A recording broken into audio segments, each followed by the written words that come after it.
Meus irmãos, a paz do Senhor, estamos de volta para mais um subsídio da Escola Bíblica Dominical. E nesse gostaríamos de falar sobre a conduta do crente em relação à família. É a lição de número 12, de 21 de junho de 2020. Uma lição maravilhosíssima, onde certamente o Senhor nosso Deus estará ministrando profundamente ao seu coração.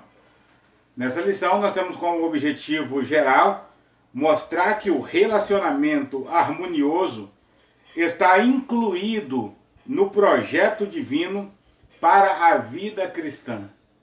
O relacionamento harmonioso faz parte do projeto de Deus para a nossa família, para a nossa casa.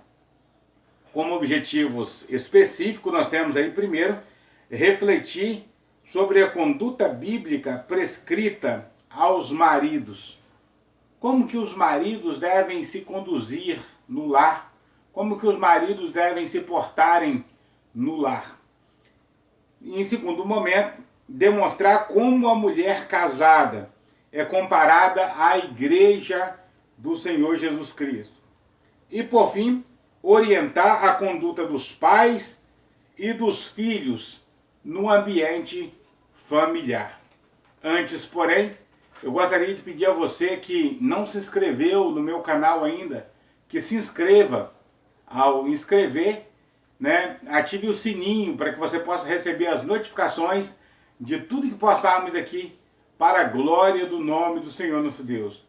Você que já se inscreveu, o meu muito obrigado. Compartilhe esse vídeo com seus amigos, professores da EBD, superintendente, alunos, enfim, todas as pessoas aí dos seus contatos, nas suas redes sociais, Facebook, WhatsApp, compartilhe largamente para que esse seu conteúdo alcance muitas outras pessoas para a glória do nome do Senhor nosso Deus. Gostaria também de estender a você aí um pedido de desculpas.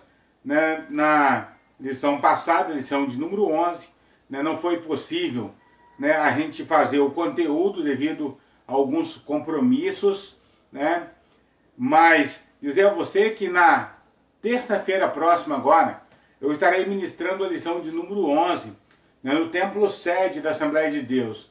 Nós vamos estar ministrando na página da Assembleia de Deus em Panca, a IEA de Pancas, através do Facebook. Você pode nos acompanhar aí essa aula. Já deixo o convite a você. Entre lá no na nossa página IEA de Pancas, para que você possa acompanhar a live que nós vamos fazer na terça-feira próxima agora. Deus tem uma palavra especial para o seu coração. Eu posto aí essas considerações. O nosso texto áureo está no livro de Efésios, no capítulo 5, versículo 31, que diz: Por isso deixará o homem seu pai e sua mãe, e unir-se-á à sua mulher, e serão dois numa carne. Por isso deixará o homem seu pai e sua mãe, e se unirá à sua mulher, e serão dois numa carne. A nossa verdade prática diz: Deus estabeleceu o casamento monogâmico, heterossexual e indissolúvel. Isso é, a instituição da família para a glória do nome dele. A nossa leitura bíblica em classe está em Efésios, no capítulo 5, versículos do 21 a 33, e o capítulo 6, dos versículos 1 ao 4. Nós não vamos ler para ganharmos tempo no nosso subsídio, mas eu quero desafiar você a fazer essa leitura aí na sua lição e também na sua Bíblia. Como tenho feito em outros momentos, eu gostaria de fazer um desafio a você para que você lesse toda a carta aos Efésios. São apenas 6 capítulos, uma leitura maravilhosa, fácil de ler, e uma leitura, rapidamente você faz essa leitura, e fica bom para você acompanhar né, o que o comentador está passando para nós ao longo desse trimestre. Nesse trimestre, né, o segundo trimestre de 2020, nós estamos falando sobre a igreja eleita, redimida pelo sangue de Cristo e selada com o Espírito Santo da promessa. Na altura aqui do capítulo 5, né, de Efésios, o capítulo 5 e o capítulo 6, né, primeiro momento aí do capítulo 6, Paulo vai tratar sobre a conduta do crente em relação à sua família. Como que o cristão deve se comportar na vida familiar.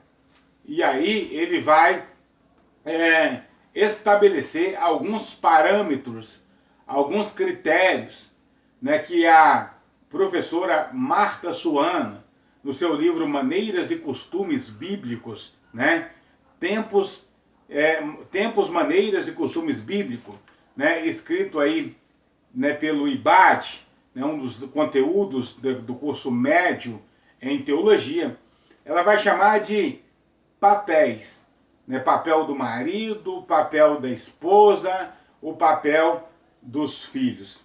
Aqui, de alguma maneira, nós vamos também tratar, né, essa conduta de cada membro da família como o papel de cada um, né, dentro da sua família, ou a responsabilidade de cada um dentro da família. Na nossa introdução, ele diz que, na Bíblia, o relacionamento familiar é um projeto divino que pressupõe o matrimônio, né? E esse matrimônio, ele é pautado por alguns princípios. Primeiro, o princípio da monogamia. O casamento precisa ser monogâmico. Um homem casado com apenas uma mulher, né? No Antigo Testamento nós vemos, né, o modelo da poligamia que foi, né, utilizado por grandes homens de Deus, como Abraão, Salomão, Davi, né, o Eucana, né, marido de Ana. Mas, no entanto, nós vamos observar que esse modelo de poligamia trouxe grandes problemas, sérias consequências. Né? Deus tolerou, né, esse modelo, não permitiu, não quis, mas tolerou esse modelo, né, a poligamia. Mas trouxe sérios problemas, né, para aqueles que praticaram. O modelo que Deus estabeleceu é o modelo da monogamia. O casamento precisa ser monogâmico. Quando Deus fez o homem, né, viu que ele estava só lá no Éden, fez uma mulher para ele. E essa mulher foi chamada de Eva, pelo próprio Adão. Ela agora é chamada Eva, porque ela é osso dos meus ossos e carne da minha carne. Ela vai ser chamada varoa, porque do varão foi tomada. Se Deus quisesse que o homem tivesse mais de uma mulher, ele teria feito mais de uma mulher. Ele não teria feito apenas Eva, ele teria feito uma outra pessoa ou outras mulheres, né, para Adão. Né? Então, um dos princípios do casamento é a monogamia. Outro princípio é a heterossexualidade. O casamento, ele precisa ser heterossexual, ou seja, um homem casado com uma mulher. Não um homem casado com outro homem. Não uma mulher casada com outra mulher. Né? E ainda um outro princípio do casamento é o princípio da indissolubilidade. Né? O casamento deve ser indissolúvel até que a morte os separe. Nós encontramos essa expressão no livro de Mateus, no capítulo 19, né, que o casamento ele deve ser pautado, né, nessa questão da indissolubilidade. Ele deve ser indissolúvel, ele não pode se dissolver. Né? A única coisa que pode dissolver o casamento é a morte.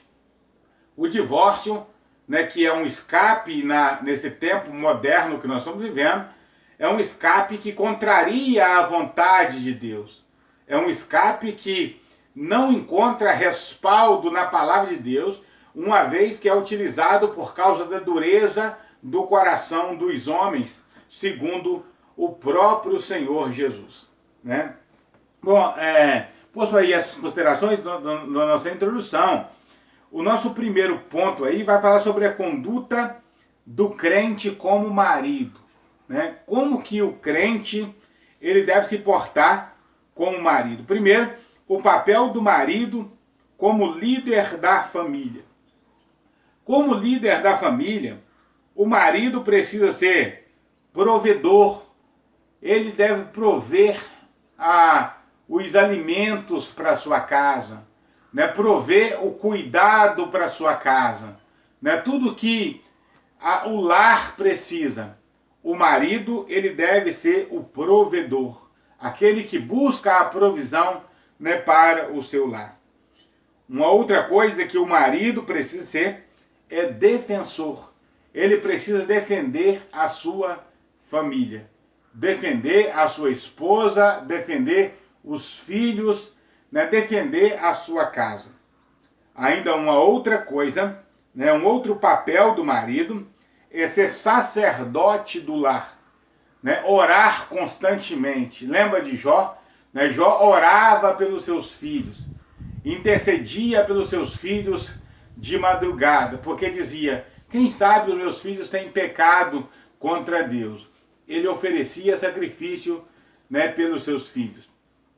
No Antigo Testamento cabia, por exemplo, aos pais, né, ao chefe da família, não só prover, ser o provedor da família, o defensor, o sacerdote, mas também deveria ensinar uma profissão para os filhos, né, ensinar um trabalho para os filhos, né, orientar os filhos profissionalmente. Além disso, né, tudo que envolve o cuidado, o amor, a dignidade, né, da família, né, todo esse cuidado recai sobre o chefe da família, o líder da família. É interessante que o nosso comentador, ele vai dizer que o marido, ele é o líder da família. Ele não chama de chefe da família. Há uma diferença absurda entre chefe e líder, né? O chefe, ele manda, né? O líder, né, ele faz junto, né? O chefe, ele ordena, vai, né? O líder diz vamos, né? O líder é aquele que trabalha com exemplo, né? Com caráter. O líder, ele lidera, né? Com o seu amor, com o seu carisma, mais do que com a ordem, do que com a palavra, com a severidade. Aqui nesse primeiro item vai dizer assim que a Bíblia, na Bíblia, a ordem de autoridade é observada do seguinte modo: Deus é a cabeça de Cristo, Cristo a cabeça do homem e o homem a cabeça da mulher. No relato dentro do lar, a relação dentro do lar é explicado na frase: o marido é a cabeça da mulher, como Cristo é a cabeça da igreja. Ela mostra o modelo de relacionamento do casamento cristão. Isso é, o marido deve liderar a sua casa do mesmo modo como Cristo lidera a sua igreja. Agora a grande pergunta é: como que Cristo lidera a sua igreja? Cristo lidera a sua igreja com amor, com moderação. Cristo lidera a sua igreja, né, de uma forma pacífica, de uma forma amorosa. Não aceitando, portanto, né, que aqueles que o dizem pertencer flertem com o mundo, né? Não aceitando que aqueles que dizem pertencê-lo namorem com o mundo, né? Portanto, o relacionamento do marido em relação à sua mulher e aos seus filhos de visar o seu bem-estar, né? Buscar o bem-estar absoluto, né, da sua na família. Aqui é necessário ressaltar uma questão importantíssima. O movimento feminista, com viés neomarxista, considera esse modelo de família como um sistema opressor, né, do homem contra a mulher. Essa filosofia marxista, né, comunista, né, da qual está aí inserido o feminismo, essa bandeira feminista, é uma bandeira que é totalmente contra o casamento, totalmente contra, né, essa ideia de família, homem, mulher, a mulher sendo sujeita ao marido, né, mesmo que a gente explique, mesmo que a Bíblia vai explicar, que os teólogos expliquem que essa submissão não é uma submissão cega, mas as feministas, elas vão insistir a dizer, né, que a mulher é livre, é dona do seu próprio corpo e que o homem não tem nada a ver com a mulher, cada um toca a sua vida do jeito que quer. A Bíblia, no entanto, ela condena esse tipo, né, de atitude feminista, né, todo o movimento marxista, né, e vai mostrar que o casamento, ele é pautado, ele é fundamentado no amor, no respeito mútuo, na submissão e por aí se vai, né? Nosso segundo item aí, o amor como elemento primordial. O marido, além de liderar, deve também amar a sua esposa, assim como Cristo amou a igreja. Como foi o amor de Cristo pela igreja? A Bíblia diz que ele amou a igreja e a si mesmo se entregou por ela. Que amor é esse? É o amor sacrificial, é o amor que se sacrifica. Nós temos 4 expressões gregas para amor. Uma das expressões é eros, que é amor carnal, é a afeição, né, é a afeição carnal, ou a afeição conjugal. Outro tipo de amor é o amor filéu, que é o amor de amigo, o amor fraternal. Outra expressão para amor é o estorgê, que é amor familiar. E por fim nós temos a palavra ágape, que significa amor divino, amor sacrificial. Amor que procura o bem da pessoa amada, independente, né, do custo pessoal, não importando o quanto que isso vai custar. Se o texto, né, de Efésios capítulo 5, né, tivesse sido escrito pela filosofia clássica, pelos estudos clássicos, pelos estudos modernos, né, essa expressão amor, ela teria sido escrita aqui como eros, né, que o homem deve amar a sua mulher. A expressão seria eros. Mas como, né, essa expressão amar aqui, né, foi do grego koiné, o grego do Novo Testamento, a expressão lá é agapau, né, da raiz ágapo, que significa amor sacrificial. Por isso, nós vamos observar aí, né, que o marido deve amar a sua mulher como Cristo amou a sua igreja. Amou a ponto de se entregar por ela. Nada menos do que isso agrada ao nome do Senhor nosso Deus. O marido deve estar disposto a entregar-se, né, pela sua mulher. Entrar na frente, né, comprar a briga, comprar qualquer problema para defender a sua mulher. Esse é o amor, né, que é o elemento primordial, né, na vida, né, conjugal. O terceiro item, o cuidado do marido à esposa, ou o cuidado do marido para com a esposa. A Escritura enfatiza que a esposa é parte do marido. Quem ama a sua mulher, ama a si mesmo. E Paulo vai chegar ao ponto de dizer assim, ninguém jamais aborreceu o seu próprio corpo. Né? Quem é que vai, em sã consciência, numa mente sadia, odiar o seu próprio corpo? Pelo contrário, a gente quer preservar, né, o nosso corpo, né, tomar banho constantemente, cuidar da saúde constantemente, né? Pentear o cabelo, fazer as higienes pessoais constantemente. Nós amamos a nós mesmos e temos que amar a nós mesmos. Não se trata de narcisismo, né? Não se trata, né, do mito de Narciso, aquele amor apaixonado por si mesmo, né? Aquele amor egoísta por si mesmo. Mas todos nós, de alguma forma, e dentro do limite necessário, nós amamos a nós mesmos. Por isso Paulo fala que ninguém jamais quis o mal para si mesmo. Portanto, é esse mesmo amor que nós temos que demonstrar à esposa, né? Cuidar da esposa, né? Como cuida de si mesmo. Isso implica proteger a esposa e prover-lhe uma vida digna. Essas ações de cuidado não se limitam apenas nas provisões materiais, né?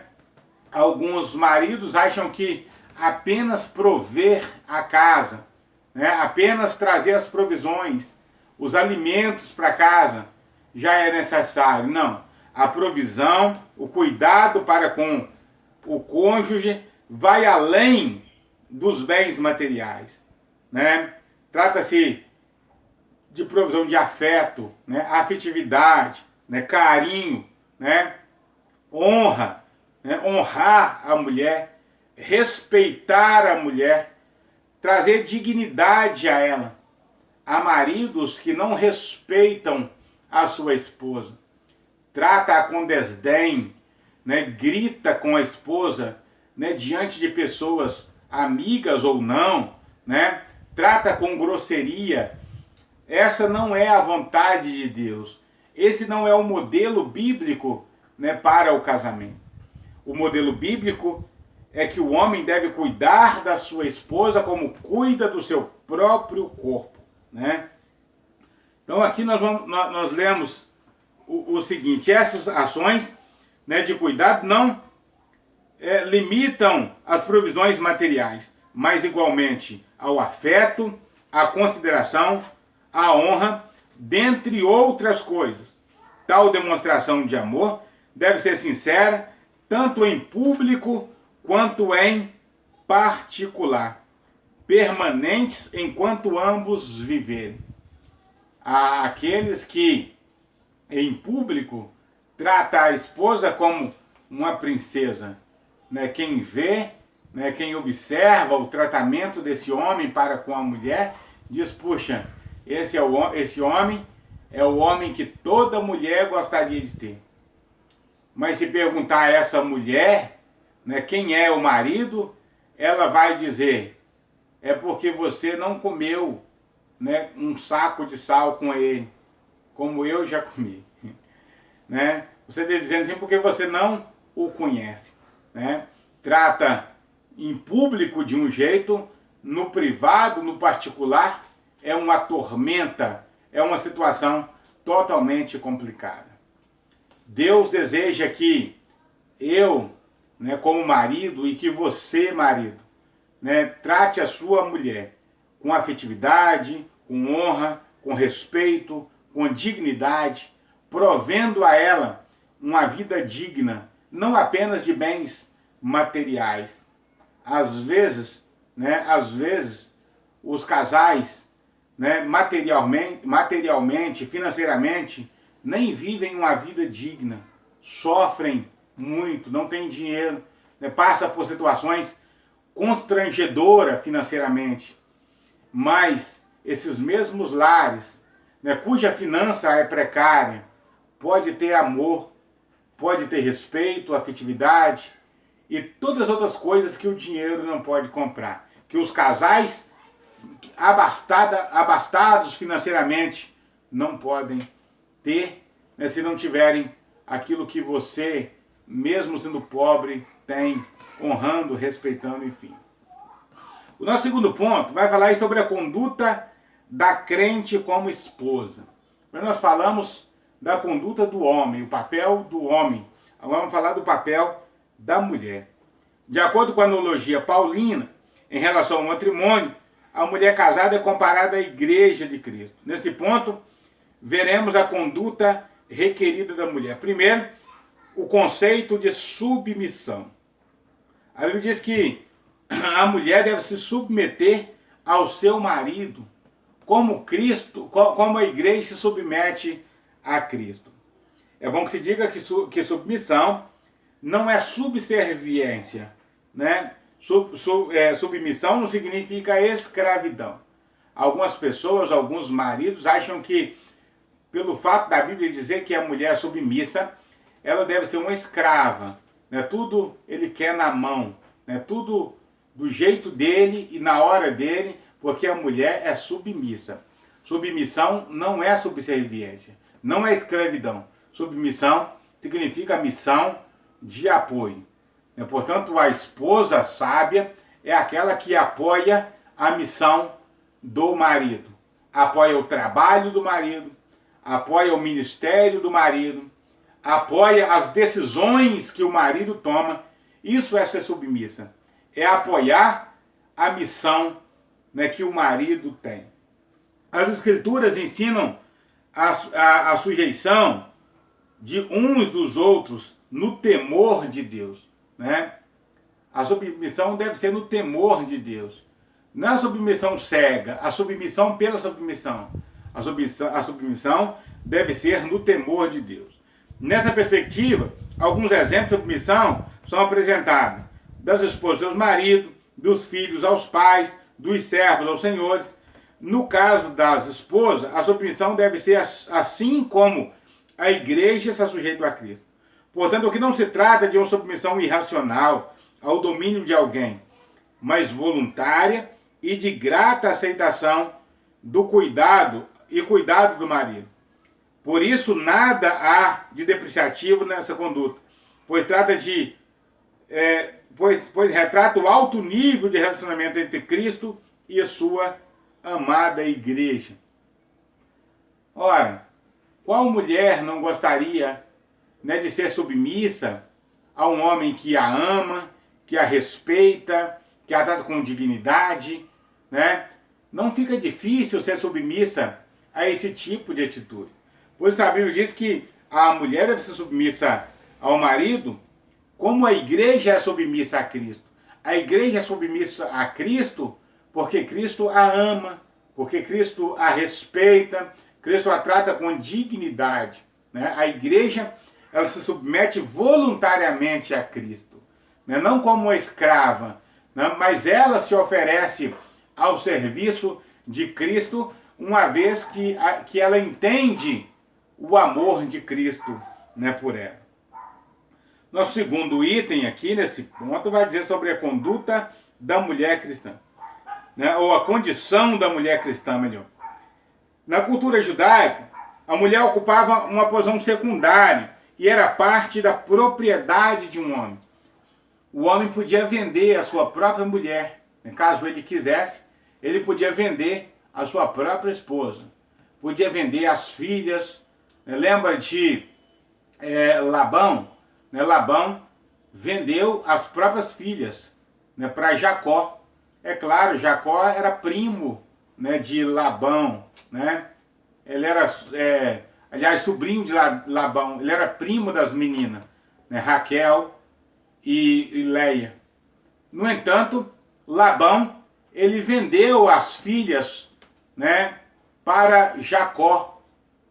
Jacó trabalhou 14 anos para adquirir as primas, né, as meninas, Raquel e Leia. Mas não foi só esse caso que nós temos na Bíblia. Nós temos vários casos na Bíblia, né, de mulheres, filhas que foram oferecidas, né, como escravas. Não só as mulheres eram oferecidas como escravas, mas os filhos também. Os filhos homens poderiam ser, né, oferecidos como escravos. Mas a condição da mulher era ainda mais difícil, né, muito mais depreciativa do que a dos homens. Os judeus, os rabinos, chegavam ao ponto de orar dizendo: Senhor, eu te agradeço porque eu não nasci nem mulher e nem escravo. Os rabinos, eles achavam repugnante ser escravo. e achavam repugnante ser mulher. As mulheres serviam apenas como objeto de reprodução, né, para procriação, né, para extensão da família. No mundo grego não era diferente.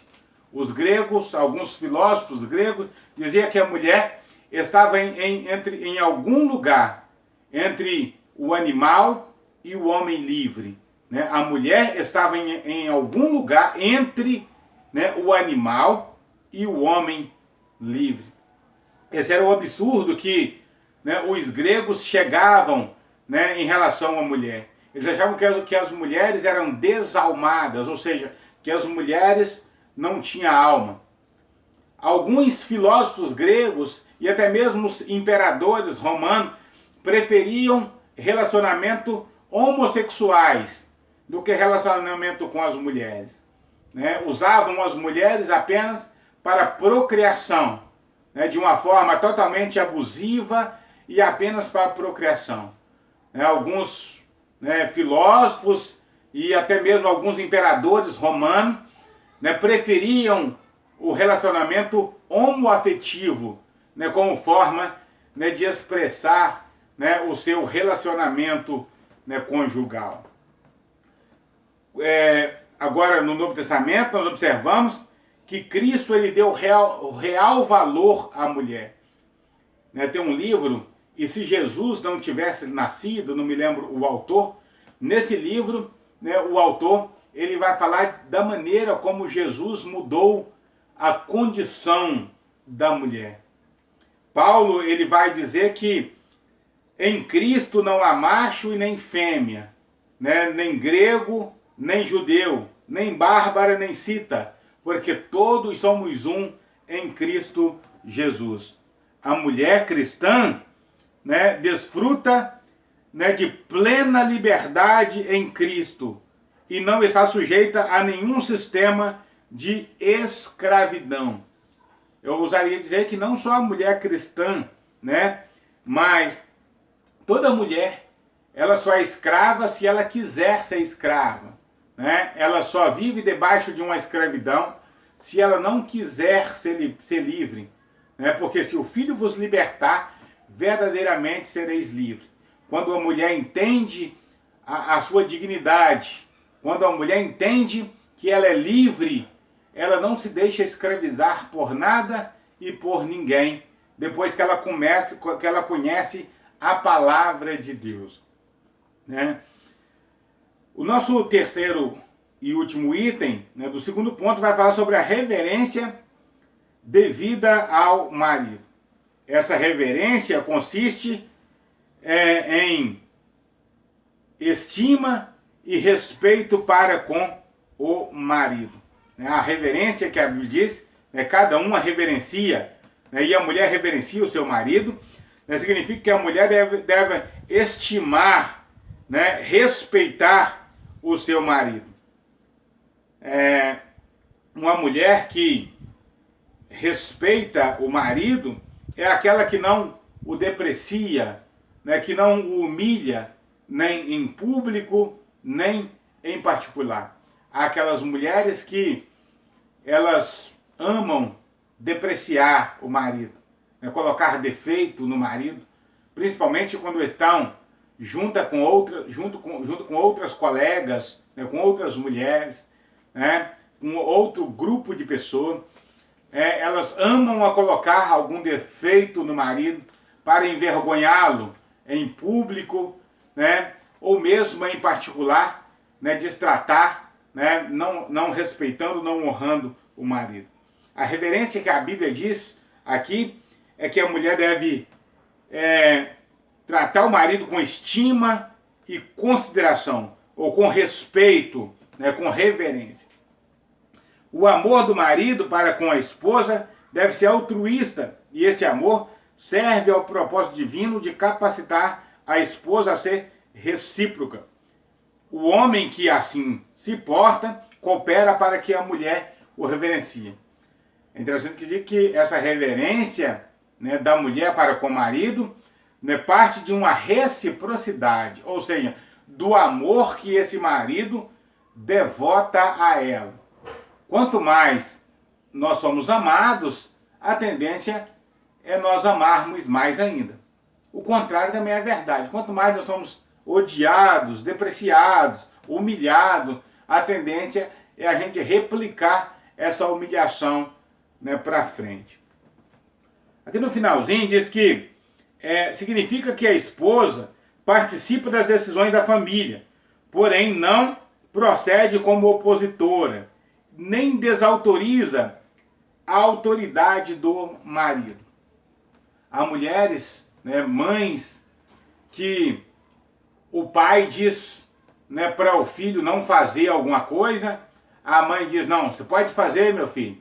Desautoriza o filho, né, desautoriza o marido, né? A mãe diz que não vai fazer, o marido diz que vai fazer, né, que pode fazer. Esse tipo de conduta, de atrito entre casais, leva os filhos a viverem uma vida rebelde. Porque se o pai diz que não pode fazer e a mãe diz que pode, ele não vai ter limite, porque tudo que ele achar, né, que ele está sendo reprimido pelo pai, ele corre para a mãe, ou vice-versa, né? Esse modelo vai criar filhos desajustados, filhos rebeldes, filhos que não têm limite, porque eles não aprendem esse limite em casa. Qual seria o certo de acordo com a palavra de Deus? O marido diz não, a mulher diz, seu pai diz que não, então é não. Se você convencê-lo, né, a deixar você fazer, beleza. Se não, você está fora, está fora de cogitação, né? Ele diz, já está falado e pronto. O seu pai mandou e é isso. Da mesma forma, a mulher, quando o filho chega para o pai dizendo, a mãe não quer deixar, se ela não quer deixar, você não vai fazer e pronto, né? Isso é muito bom para o casamento. Esse conselho de Paulo, né, de que o casal não pode se desautorizar, um não pode desautorizar o outro, isso é muito bom para manter o vínculo, né, do casamento. Por fim, nós chegamos aí ao terceiro ponto, a conduta do crente, né, como filho. Primeiro aí nós temos a responsabilidade, né, dos pais. Os pais devem criar os seus filhos na doutrina e admoestação do Senhor.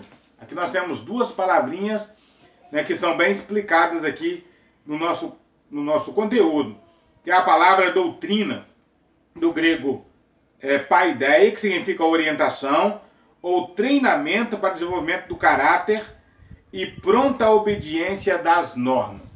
Então o pai deve criar o filho orientado e treinado para ter um caráter sólido, um caráter firme, um caráter que não abre precedente para negociações duvidosas, né? Alguém que, né, tem um caráter de obediência de normas estabelecidas, que não aceita suborno, que não aceita propina, alguém que vive do seu próprio suor, né? Alguém que vive, né, do seu próprio trabalho, né? Então, portanto, criado na administração, na doutrina. E por fim aqui, né, a segunda palavrinha é administração, que do grego nouthesia, que quer dizer instrução ou advertência, que faculta a distinção entre o mal e o bem. O pai deve ensinar os seus filhos, né, a distinguir o que é mal do que é bem, o que é certo do que é errado, né? Daquilo que vai fazê-lo crescer e daquilo que vai o fazer diminuir. Além dessas exortações, né, cabe aos pais estabelecer os parâmetros de conduta e reagir contra a desobediência dos seus filhos. Depois que o filho completa os seus 18 anos, ele pega a sua maioridade, o pai não tem como mais, né, trazê-lo debaixo das rédeas. Agora já um homem feito, o pai não tem como limitar, ou não tem como colocar as regras para o filho, né? Não tem como prendê-lo mais. Até que esse filho pegue a sua maioridade, o filho está sob a tutela do pai. Mas em qualquer idade da vida, seja a idade que esse filho tiver, os pais devem reagir contra as condutas erradas dos filhos. O filho pode até fazer errado, mas sabendo que o pai está reprovando. Meu filho, você pode até fazer errado, você pode até tomar esse caminho, mas é contra a minha vontade, porque a palavra de Deus é contra essa atitude que você está tomando. Por outro lado, os pais não devem abusar da autoridade, não devem usar a autoridade, né, de forma abusiva, né, mas devem educar com brandura, com amor e sem rigor excessivo ou imposições injustas, a fim de não incitar a ira aos seus filhos. Paulo é claro: pais, não provoqueis a ira aos seus filhos, né? Por que eu tenho que fazer isso? Porque eu estou mandando, né? Por que você tem que fazer isso? Porque eu sou seu pai, eu estou mandando. Não, há uma explicação lógica, né, para as coisas, sem ser a rigidez, sem ser o abuso de autoridade, né, a injusta agressão. Há uma forma lógica e clara para explicar as coisas. Rubem Amorese, né, em seu livro Igreja e Sociedade, ele explica que quando o filho dele completou 12 anos de idade, ele subiu num sofá e diz: pai, o que você vai fazer quando eu tiver desse tamanhozão? Né? Como você vai fazer para me corrigir quando eu tiver desse tamanhozão? O pai disse: meu filho, enquanto você me amar como eu te amo, enquanto você sentir saudade de mim como eu sinto de você, enquanto você me respeitar como eu te respeito, você vai sempre me obedecer, sem que eu tenha que te bater, sem que eu tenha que te agredir. Com qualquer tamanho que você estiver, você vai sempre me honrar, porque se você me honrar como eu te honro, né, em qualquer tempo, né, você vai entender, né, que eu sou importante para você. Esse é o padrão exigido, né, dos filhos, né, pela Bíblia Sagrada. A conduta requerida dos filhos. O dever dos filhos é apresentado de forma objetiva pelo apóstolo. Vós, filhos, sede obediente aos vossos pais. Por que obedecer aos pais? Por que eu tenho que ser obediente aos pais? Paulo responde: porque isso é justo, né? Porque isso é justo. É o seu pai, né, que te ama, é o seu pai que te protege, é o seu pai que te alimenta. Então nada mais justo do que você ser obediente aos seus pais, né, ao seu pai e à sua mãe. Logo, obedecer significa cumprir o que é ordenado. E honrar envolve amor, respeito e até mesmo sustento em caso de necessidade. Honrar pai e mãe é conferir a eles a dignidade que lhes é devida. O que seria honrar pai e mãe? É dar ao pai e mãe qualidade de vida. Quando os pais já estão, né, numa situação, né, de velhice, né, que precisa do cuidado, né, dos filhos, esse filho dá aos seus pais uma boa qualidade de vida. Cuidar deles na velhice com carinho, né, com respeito, né, com dignidade. Respeito e obediência constante, né, obedecer os pais constantemente. E por fim, dar a eles um sepultamento digno, né, dar a eles uma condição digna, né, de morte. Há pais que morrem abandonados no asilo, porque os filhos não querem cuidar. Quando os pais chegam a uma idade que, né, não tem como eles cuidarem deles mesmos, os filhos não querem cuidar, os abandonam no asilo, jogam-os à própria sorte.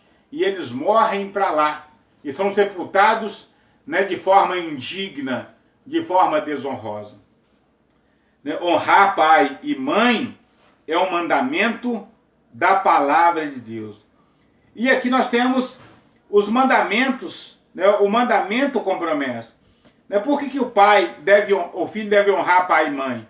Para que te vá bem e viva muito tempo sobre a terra. Essa é a recompensa daqueles que honram o seu pai e a sua mãe. Mas o contrário também é verdade. O filho que não honra o pai e a mãe, a Bíblia diz que ele apaga a sua própria lâmpada e vive em densas trevas. O que há filhos quebrando cabeça? Matrimônio desajustado, né? Casamento desajustado, problemas um atrás do outro, porque não honraram os seus pais. O pai diz, não faz. Ele diz, eu sou dono do meu nariz, eu faço. Né? Filho, não casa com essa moça, não é eu que vou viver com ela. E casa a si mesmo. Eu que mando em mim. E o final é sempre o mais triste e o mais trágico possível. Porque a Bíblia é categórica. Apagar-se-á a sua lâmpada e viverá em densas trevas. Que o Senhor nos ajude, que o Senhor nos abençoe, para que nós aprendamos com essa lição a ter um relacionamento saudável entre família. Cada um conhecendo o seu papel, né? Cada um conhecendo, né, a sua responsabilidade, vivendo com responsabilidade para a glória do nome do Senhor nosso Deus. Deus deseja que sejamos os melhores maridos, né? Deus deseja que sejamos os melhores pais. Deus deseja das mulheres que sejam as melhores mães, as mulheres cristãs, que sejam as melhores mães, exemplo para as mais novas, exemplo de mulher de obreiro, exemplo, né, de dignidade, exemplo de amor, né? Enfim, que Deus abençoe a você, que Deus abençoe a sua família, para que a sua casa seja um lugar de bênção, um lugar de abrigo, um lugar de aconchego, um lugar onde a bênção de Deus ela seja vista e seja notada e possa ser uma inspiração para outras famílias também. Até um próximo vídeo, se Deus quiser.